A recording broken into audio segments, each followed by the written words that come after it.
back to another PTNZ. I appreciated the comments from my last video on my problem solving one.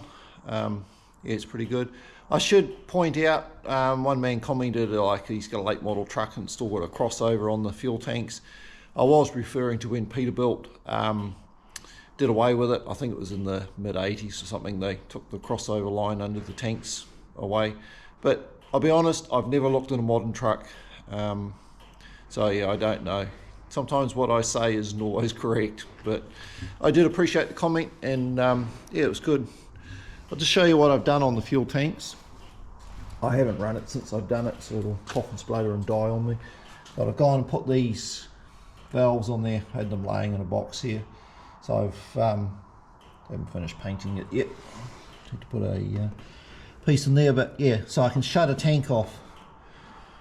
And hopefully if I get both tubes full in there, I'm assuming that's what's wrong, because both lines have to be equal distance, length, sorry, and all that, and yeah, all that's correct. So I'm just assuming I'm struggling to suck fuel out of the tank, because they're not very full. I haven't put much in them. So I'll get the truck running and we'll get some high revs, and I'll shut the taps off one at a time and suck fuel out of each tank and get them full. So, and then I'll see how it behaves. It should balance the tanks if it's going to work.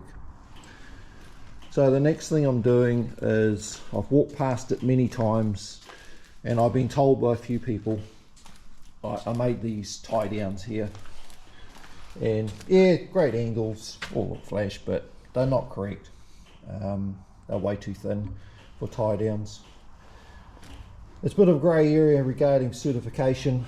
They went through a phase where I stand to be corrected here, where they said they had to be stamped for a while there, then they're not anymore, and it's not a restraining for a load, it's only to tie the truck down. So I don't know, I honestly don't know what the ruling is, and I'm not going to worry about it. So what I've gone and done is, obviously my one there, I found a thicker plate. I knew I had a piece somewhere, so yeah. That light's going, sorry, down there. Turn it off. I've got the camera set for it. Upsets it. That's better. So I've gone and done that. They won't be bent, they'll just be straight ones, but I don't even know what thickness that is. I don't know if I can even set that in there. I can't read, what are we? 15, might be 17 mil that or something. 15, I don't know, you'd have to measure it properly, 15 mil. But that's more than adequate. I'll put those on there. I've left them, I didn't cut them thickness wise, width-wise, sorry, I've just cut them lengthwise and hole sawed them. I didn't film none of that, it's just a horrendous noise. I've just drilled the holes. So I'll stamp that one so I know where it belongs. And we'll mount those back on the truck. I'm getting closer to sort of working my way through and getting things done on it. I'll show you, be a while, but yeah, I'll drill the other one and I'll prime and paint them, and I'll show you when it's finished. Right, brace yourself, we have windows. I rang the window people, and the office lady, she's the one who knew what was happening, and within half an hour the man who owns it all was out here. Awesome. They're not finished. It was pretty late in the evening when he came out. It's really after hours type thing, and he persevered with it, and we got him in. We well, I shouldn't say we, he did all the work. They're just a little bit concerned about the closeness of the glass there on the corners. He may trim the main window yet if he can't get that across a bit more. He's just working away at it. So yeah, we've still got all the brackets to go up yet. These here to go up over the corners and in the middle. I'm just talking about the type of, he's wondering whether there was a piece of rubber missing on the back of these. I said, I honestly don't know. Apparently Kenworth have a piece that go in there, but he said we'll just put a type of filler in there and screw it up, as long as it doesn't leak. That's all we're after. I'm going to put these pieces back in yet. I kept all those, luckily. He said you can't get that size anymore. But yeah, so it's a pretty good achievement to get that in. I'm not sure when he's coming back. Don't really worry me, but one less thing to fix on it. Sort of getting ready to get the windows in, then we'll put the visor on, and just got to sort the water temperature gauge. It's just reading high. I just got to figure out how I'm going to get all that to work correctly. Been reading a lot about it, so I'll figure it and we'll get the truck out. Little update on the water temperature scenario. I printed all this out, and it talks about the omens that a gauge should draw at certain readings. It's all in Fahrenheit. So my gauge was going off the scale because I put another sending unit in the block, or sorry, in the head. It's my fault. It's not calibrated, or it's not correct for the gauge. So my answer to that was I bought a adjustable, they call it a POTS something or other. It's an adjustable omens type resistor. So I've mounted that in the gauge and I've calibrated that. I had a boiling water in a pot and got it to temperature, and then did a core reading on that, and then calibrated the gauge. It gets a bit tricky. It only works where you calibrate it to, because your temperature unit works on a scale, but the unit I put on won't do that. But anyway, it's a start. I can overcome something later on. My next thing is sort of, the window man hadn't come back. It's a couple of days since I filmed that last little shot of the window in. I'm sort of looking for things to do, and I've been looking at this oil cooler for the trans. I mean, the fins are all bent up, but that doesn't matter, it still transfers heat. But the lines on it, they are just rock solid, and it does worry me. One over there is quite pitted on the fitting. It's probably the worst hoses on this truck now, as I've slowly narrowed everything down. As you know, all new air lines on the chambers, and done a lot of things. I've got a bit of a mess under here to sort out yet. Got my hydraulic hose just rolled up. I didn't want to go mucking around with that until I knew it was going to work properly. But that's right, I'd zip tie that up and put the deck plate on. It'll sit there. So my next thing is, I've been mucking around looking for hoses in my collection here. I have nothing this size, but I have plenty of the next size down. And I was looking at what we're going to do for fittings out of the cooler here. So I found I need, that's correct, to go in the bottom of this cooler, or on the bottom of the trans for the hose I'm going to run. But yeah, I'm short of one of these. I could just whip into town to get one, but where's the challenge in that? So I've got that, so I'm going to put that in the lathe and machine it off, and just make one of those. They only lock on the face there. It's nothing too critical. Be able to get the taper correct in there, I think. I'll have a go, and I'll document this as I do it. I'm going to drop the oil out of the transmission again. Done it twice now. I'm getting good at it. So yeah, I'll see how I go. I am going to reduce in hose size. Could be a little bit of a problem, I'm not sure. My other option was just to put a loop straight on the transmission and do away with the cooler, but I'll try and keep it active.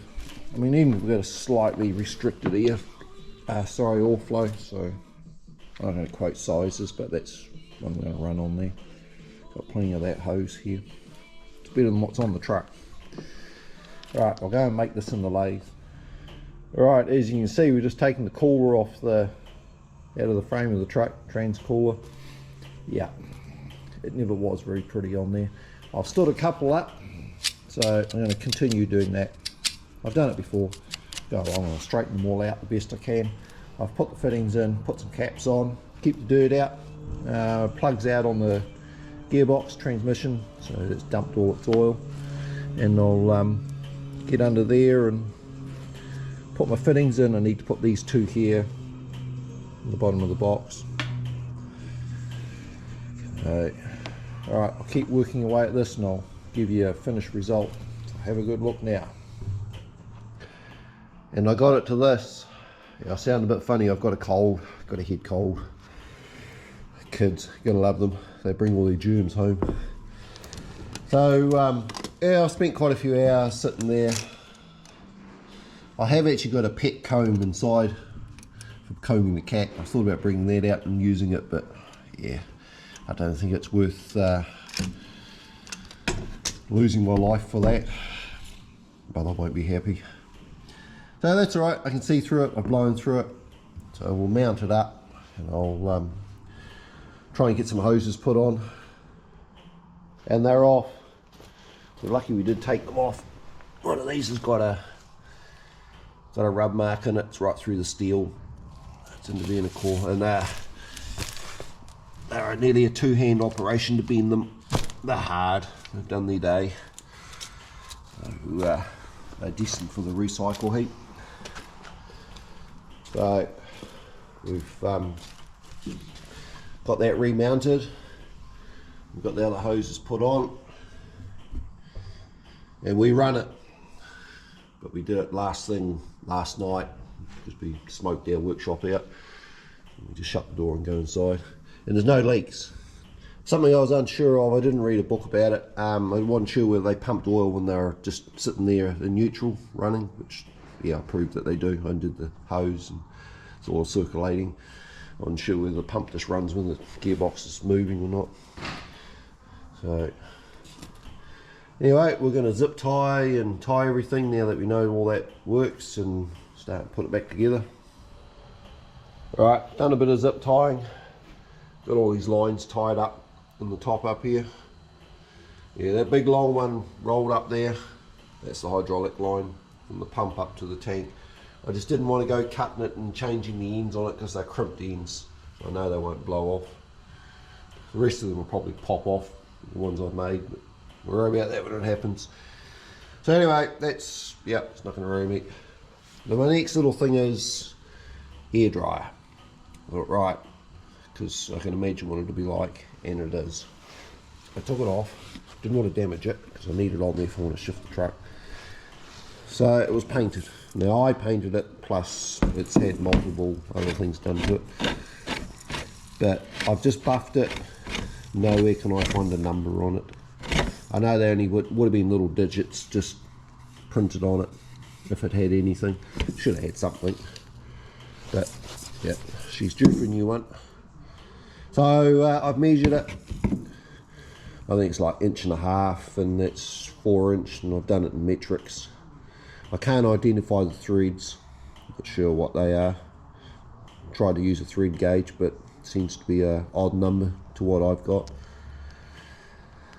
So I'll go online, see what I can find, otherwise I'll go to the truck shop in town here and just take a deep breath when they tell me how much it's going to cost.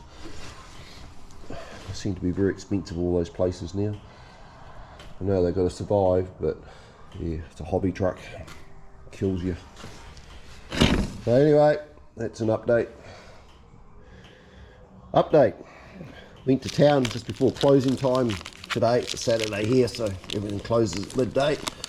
And went to the local truck parts place. First name basis in there now. They see me coming and they put everything up 10%. Well, I was amazed. We took this, they didn't have a thread gauge. I tried to put a thread gauge out on there, Imperial, but yeah, I couldn't find something which would work for in there. Well, I did it on the other piece, sorry. So anyway, I learnt that, I haven't tried this yet, but they're a M39 apparently, which amazed me. We measured everything on this versus the other one. It looks correct. I'm just going to set it on there. I know the O-ring surface is correct, but I don't know if the threads are, and I don't have an M39 tap here. Could be the wrong thread. Yep, it started okay. That's not binding up. It's alright. Yeah, and it goes on. Cool. Well, my other one didn't have that O-ring in it, but yeah, I'll put it in. If it doesn't work, I'll always take it out, but if it's not in there, it ain't going to work. First of all, I was supposed to see without dropping that. We'll see where it sits. Yeah, it sits on there like that, which in turn seals in there. So we'll roll with it. It needs it, otherwise it's not doing its job. Maybe the other one had it and fell out, but I didn't see it. Didn't see it go anywhere. I've cleaned all that out in there. It's all been blown out, degreaser and blown. The unit works alright. Well, it's dumps its air and shuts off and does all that. So, I suppose I put a bit of rubber grease on those. Got a little bit here. Put a little bit on the O-ring surface there. Oh, it looks the same inside too, the filter. So I did a bit of online looking before I went to town, because it says on there, sorry, yeah, M39 by 1.5. It's part number. I can't get this camera to focus. Made in Germany. Wow. Yeah, looking online in AliExpress, which is a big thing for us here. All sorts of crap off that ends up here. Yeah, they were the same price in town as AliExpress. I was totally shocked. Some of these are really expensive, but that one seemed right, so I was happy with that. Right, I'll get some lube and I'll spin that on. Right, I've installed it. I suppose the next test would be to run the truck. This airline here, I know it looks scungy. It's only the power divider, so there's no air in it unless you flick the switch. So I'm not worried about that. It's just one of those little things to put on the list one day. Probably got a line down the back I can utilise, go through my hoses. The only other hose I looked at was the supply one to this air dryer, but it's still very pliable. It's about the only line I haven't replaced on the truck when it comes to actual type of hose, fabric / steel line. All the others are plastic. They're not brittle. You can bend them and do what I've done there. Zip tie them all up, and they're quite pliable. No, they're alright. I realise I'll give up, but I've just carried lots of joiners, bit of hose. So yeah, slowly working my way through it. If I give it a run to try that out, I'll switch the camera on. I don't want to do it yet because I fill my shop up with smoke, and I'd rather do it when I'm going to knock off for the day. Bit of useless information for you. I just cut the end off this old air dryer filter, and I haven't tried the other one yet, so I hope it's right, because I'm without a air dryer now. Just trying to get this out. One-handed, it's not working. I'll have to put you down for a minute. Catch the action straight up. Okay, so it's got like a kitty litter material in it, somewhere in the filter. Ooh, it's got a lovely big spring in there. We'll keep that. Amazing what we use things for around here. It's got another bit here. Oh wow. It's got like a fabric filter, and it's full of all that material. It's just like an absorbent type. I'll turn the studio light on. Yeah. Yeah. That's what that is. I have no idea chemically what it is. It's an absorbent type material, I'd say. Yeah. Now, well, we'll put that in file 13, i.e. the rubbish bin. Now we know what's in them. Interesting. All it did was make a lovely big mess over my workbench. But I gained a spring. I'll probably never use it, but you know, it's well made. Hasn't gone rusty. It's all anodized type material.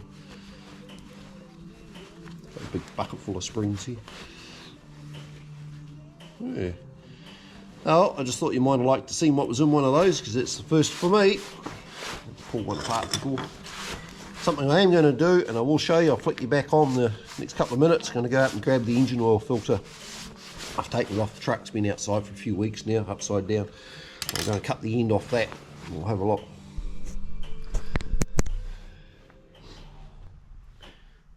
I know why I stopped cutting filters up now. What a mess. So there's two parts in the canister. Obviously you got this one here, it's rolled up around the element inside. So that's in the top of the filter. And then you got like a accordion style piece in the bottom. So I haven't gone through this. This one here, missing a little bit of it. It tore. But yeah, I've laid it out. I've looked in it and it's spotless. And this filter had been on the truck. Well, the truck's been sitting for 10 years. And as I said in my previous videos, if you followed me, it had a service not long before it was parked up, because I still had the sticker off the window.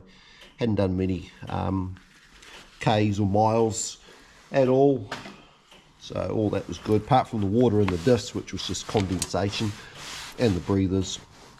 It started to go rotten. Gearbox was good and that, even though I still changed it all. So this here, I don't know if the new filter's got this in it or not, because they've updated the numbers. Got to change something, but there's just nothing obvious in this at all. It really looks good. No bronze or copper colours, or certainly no steel. I realise if you oil sampled you'd pick something up, but it has to, it's got to wear out. That's positive.